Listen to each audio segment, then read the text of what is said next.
I'm Jay Irwin. I'm the manager at El Portal Theater in North Hollywood. And along with my partner Peggy Forrest, we are so proud to be presenting Fritz Coleman's Unassisted Living. It's a fantastic show for people of what we say a certain age.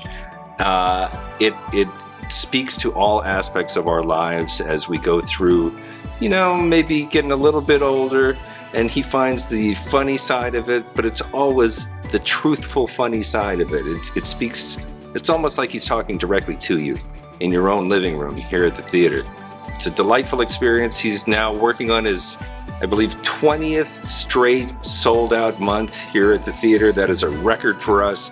And he's got so much entertainment. He has special guests that appear, sometimes musicians, additional comedians. It is a power-packed entertainment hour and a half.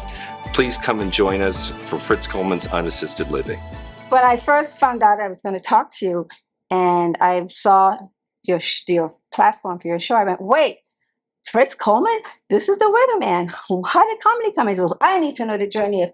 There are no maps. There's no 7-day forecast. This is just all comedy. What people don't know, some people know, that I started my career as a comedian. I came out here in 1980, and I was a comic. And I had done weather earlier in my I was in the radio business for a while and done some minor vacation relief weather forecasting. And I was in the Navy, and I worked for Armed Forces Radio and Television. So I had some training in broadcasting. And I was working at the Comedy Store in 1982. And in the audience on this particular night was the news director from Channel 4. And I told some anecdotes about having done the weather in the Navy, but not knowing anything about weather. But they still wanted me to do it. They didn't care that I didn't know anything about it. And so this is a true story. So after the show was over, I went back and I met this gentleman and his wife. He was the news director, the vice president of news for Channel 4. And he said to me, this is an odd question, but do you have any desire to come to Channel 4 and do some vacation relief and weekend weather forecasting? I need somebody to help me out. I'm shorthanded. And I was making $25 a night at the Comedy Store. I said, oh my God, when do you want me to start? And I said, full disclosure, you did hear me say I don't know anything about weather. He said, perfect. There's no weather in California. This will work out great.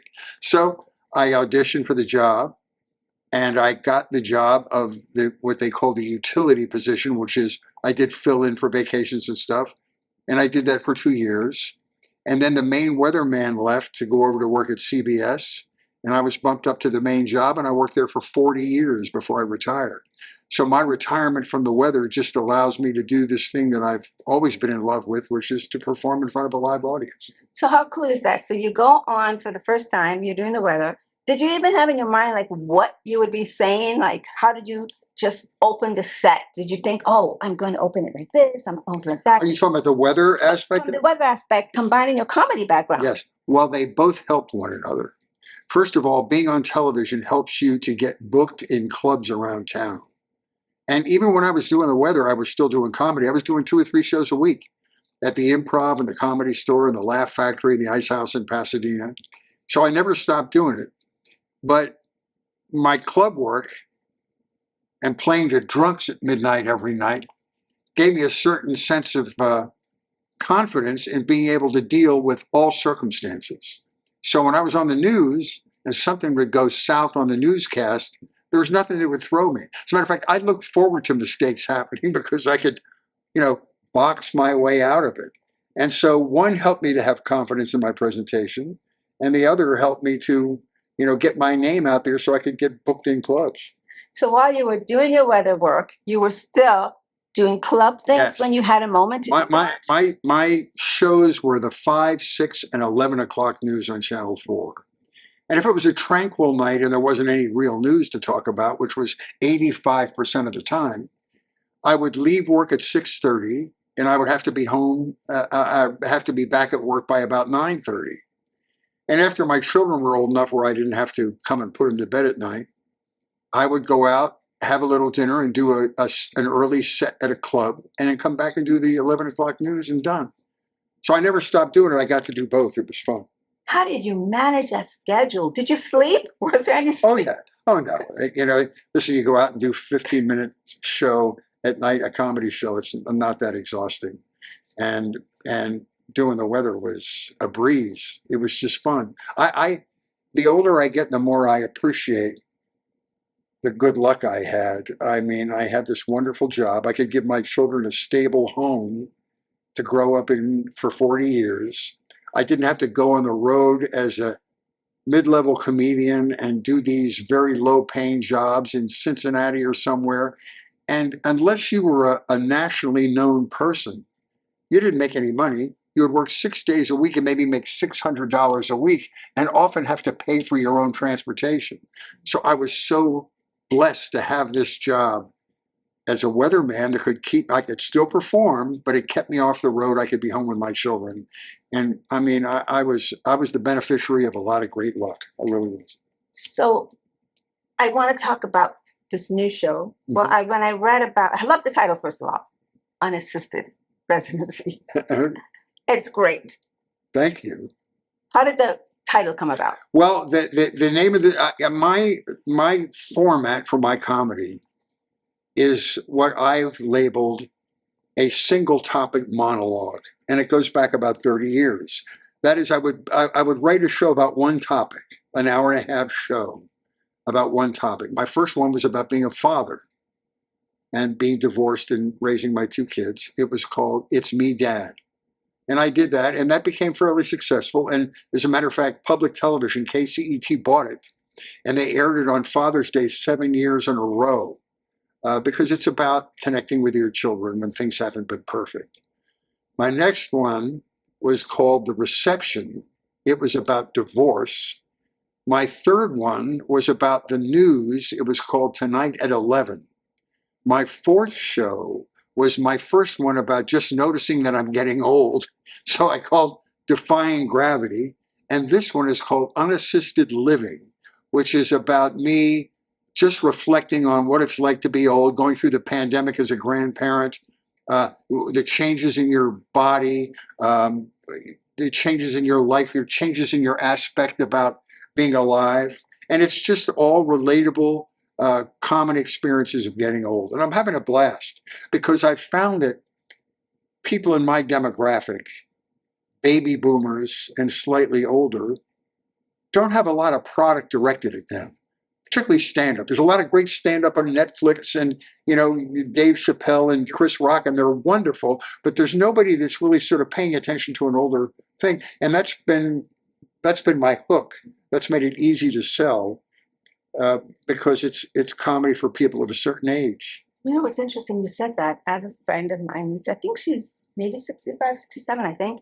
And she was saying to me the other day that she goes, they act like I'm invisible. She says, I'll go out to the restaurant. And I'm like, what? She goes, yes, I'll ask for something. And she goes, it's like, do I not exist? So Yes. What you're saying resonates with that whole audience. No, 100% what you're saying. And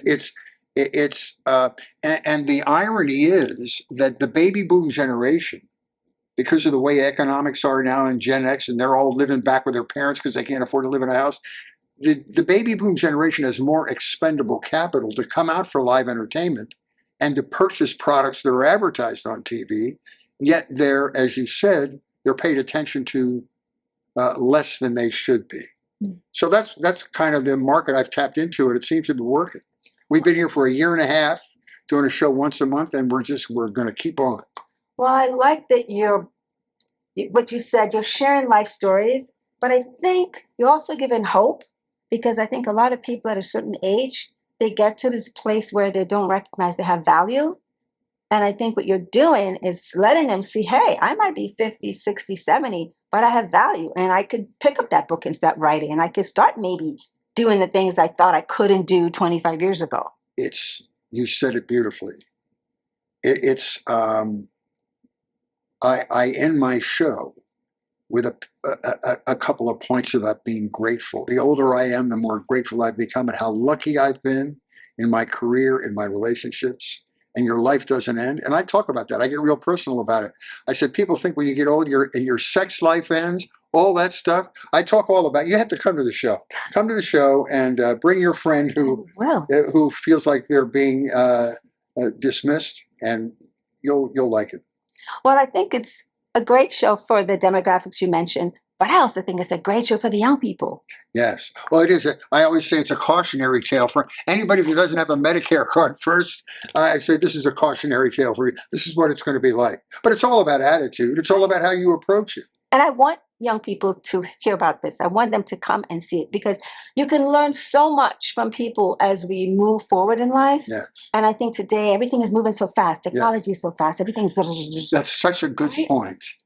And I talk about that. I say, you know, there could be an old person in your neighborhood who maybe isn't particularly wealthy or wasn't an expert in anything. Maybe he was a laborer, a blue collar worker, but what he has that you don't have is experience. And there is such knowledge in someone's experience. They can tell you a story about how they survived a pitfall in their life or something, and there's so much to be learned from that. So you're 100% right. It's there's a lot to be learned from people of a certain age. Don't cast us aside, you know. Yeah. And I like that plays and shows like this, or what you're doing, it's also empowering the spirit inside of people from a very early age. If you can start molding that spirit early, I think people can, we'll all go through journeys, right? We'll all have things to make us learn lessons. But I think if we hear things that could inspire us at a certain age now, why wait till you're 50 to figure it out? If you're hearing somebody in a comedic form say something and No, you go, exactly. And what I say is the subtext is it's okay to be old. Don't feel depressed. It's even better because you don't put pressure. I have a part about not having sex for a long time and then being in a relationship and having it and how nerve-wracking that was. But you don't put the pressure on yourself because it's not, you don't tie all your, it's not athletic, it's not physical, it's more emotional. And you forgive yourself for not being perfect when you get older. Yeah. And the thing about our culture, and you know this from being from another culture, is it's almost sad how we treat seniors in this country. For instance, I use Asian countries like China, Japan, the Koreans. The older people in the family are the most lauded. They're the most, they put those people on a pedestal. And I tell this story, I don't do this in my act, but I tell it in my personal experience. I went to the Olympics in Seoul, Korea when I was working at Channel 4. They sent us over there for 3 weeks to cover the Olympics. And I saw this great moment where there was a rainstorm and they have really high curbs in Seoul, Korea, and there was flooding water. And there was a man walking with his mom. Obviously, she was like 90 years old, and he was kind of my age, or a little bit younger, but it was obvious his mother. He was sort of escorting her through the rain, and they got to the street, and he didn't expect her to step down off the curb.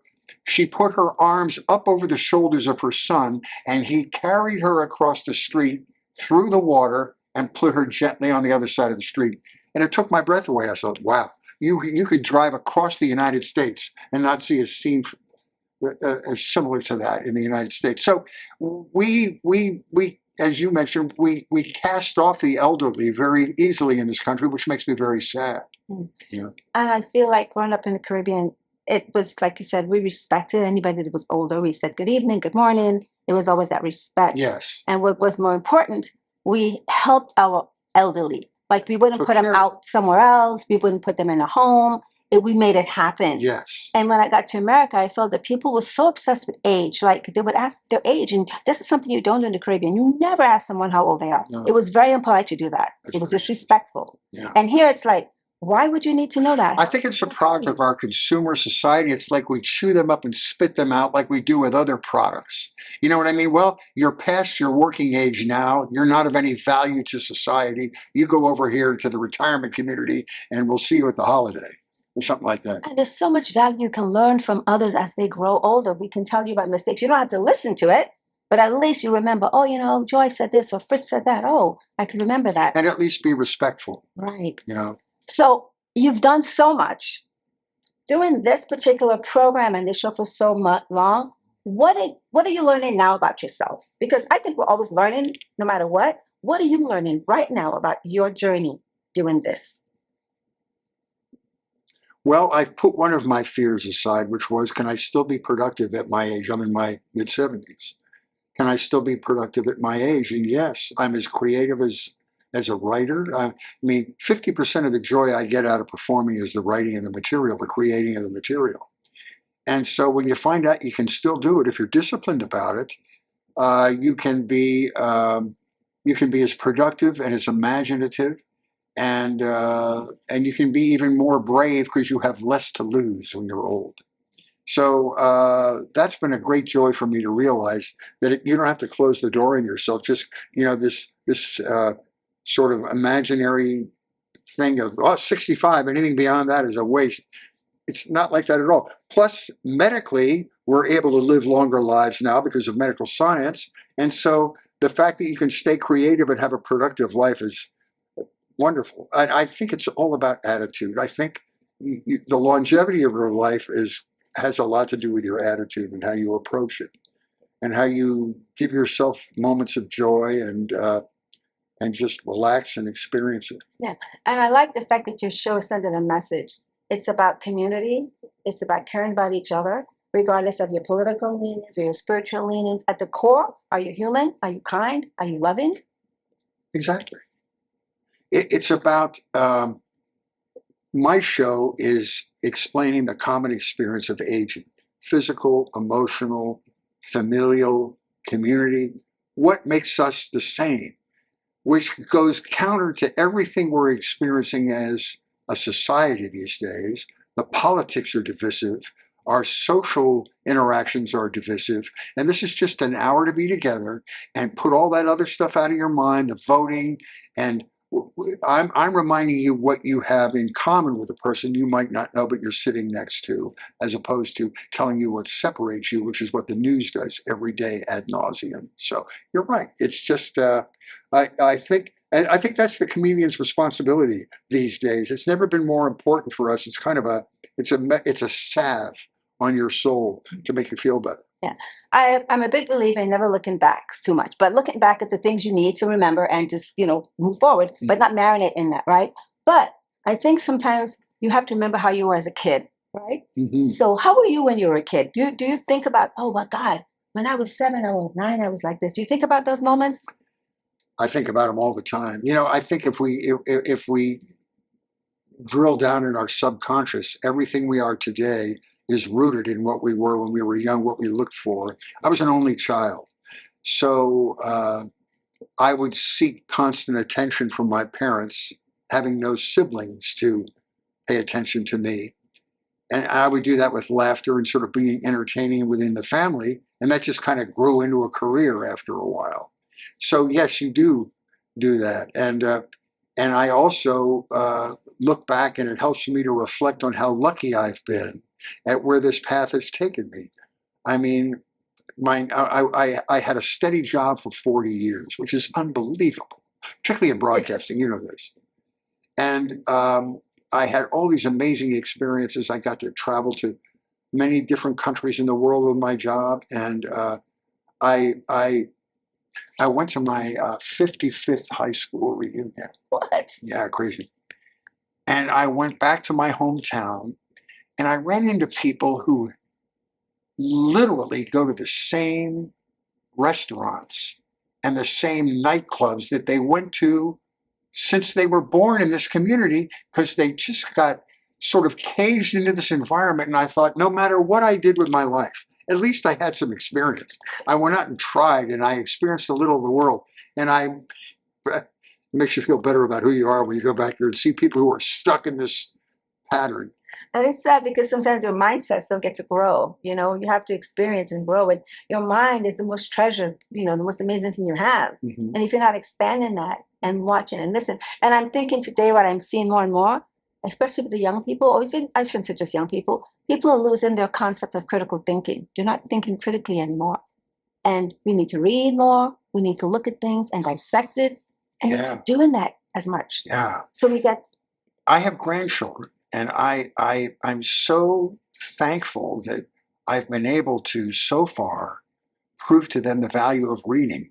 Because with social media and texting and everything, kids don't have to read anymore. It's an instant gratification. It's an instant absorption of a small amount of information. But to learn about stories and the delayed gratification of starting a book and finishing it later, so far, both of my grandchildren just love that. And I'm so thankful because I think they're giving themselves the biggest gift they can. And I'm worried about with social media and the fact that it's changed social interaction. You can see a family at a restaurant have 4 people in a booth and they're all on the phone and nobody's talking to one another. Don't get me started on that. Yeah. They're walking. I love my walks in the neighborhood. And I'm thinking, what are you looking at when you can look up, look at the tree, look at the Yes. clouds? What's on that that's so important that you cannot take your head up for 1 second and observe around you and say hi and nod to someone? What's going You on? described it beautifully. I mean, I worry about what the long game of this whole situation is. People are reconfiguring. You really saw it during the pandemic because children have to be with other people their age. Holy cow. It was tough. And when they went back to school, you would talk to teachers and teachers said it was so hard to get the kids focused again because they hadn't been with their peers and they hadn't done group activities, and it was like having to retrain them to be in the classroom. So It's crazy. terrible. I went to a picnic with some friends. I invited them last summer, and we all got there. And all of a sudden, I walked away, and I come back, and everybody there and I said, "Okay, stop! Everybody, put your phones away. Yeah, Phones are not available at this time. We are going to turn the phones off, and we're going to all talk to each other." Good and for they all you. looked at me like, "Oh my God, what?" I go, "Yeah, we're talking." That's not enough families do that actually, because their parents are as addicted to their phones as the kids are. Exactly. So I feel like you have so much to offer with this show, and I think it's so needed.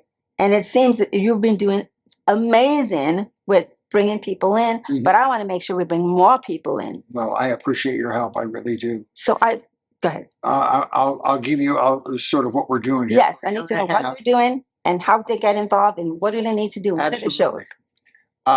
We've been here for a year and a half, sold out shows once a month for a year and a half, and they've invited me to continue as long as we can draw an audience in here. And this is my home. You see this intimate little theater. I feel like I'm bringing people into my living room for a performance. And we're going to continue. And we have a show in May 25th. You can see, I quite honestly don't know if we still have tickets left for that. We might not. But here's the deal. From June 1st through June 15th, we're going to sell tickets at 2 for 1. So if you buy a ticket, you'll get a free one, and they will be good for any show in the summer up through September. And you can go on the website at elportaltheater.com, look up what the dates are. If you buy a 2 for 1 ticket, pick a date and come and see us. I love it. We're usually on the last Sunday of each month. And the show starts at 3 in the afternoon because it's for people of a certain age, and my audience likes to be home by dark. That's a good point. Yeah. So. And go out to dinner. Oh, this is great. Before we end, many young people today want to be in this business, entertainment, acting, comedy.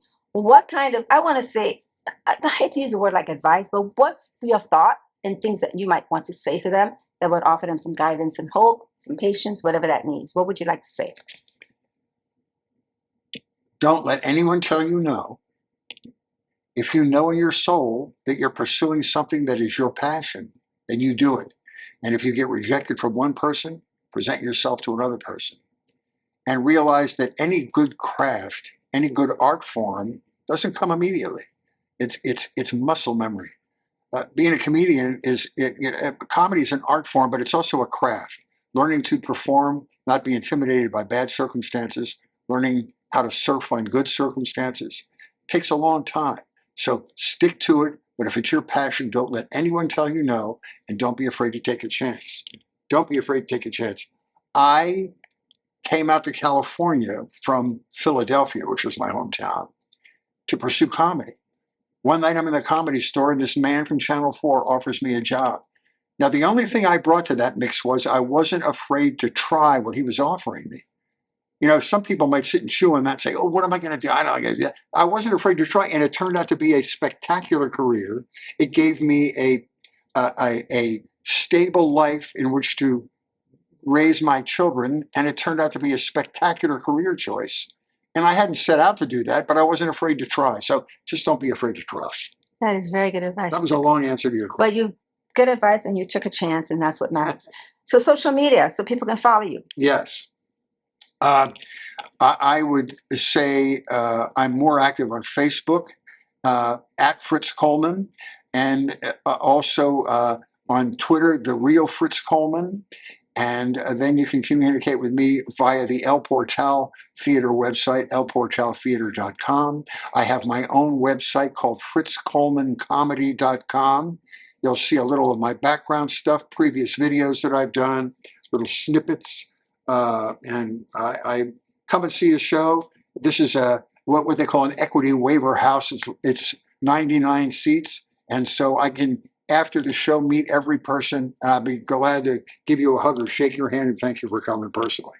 It's not like you're working at the SoFi Stadium. Come and see us. You'll have a good time, I promise.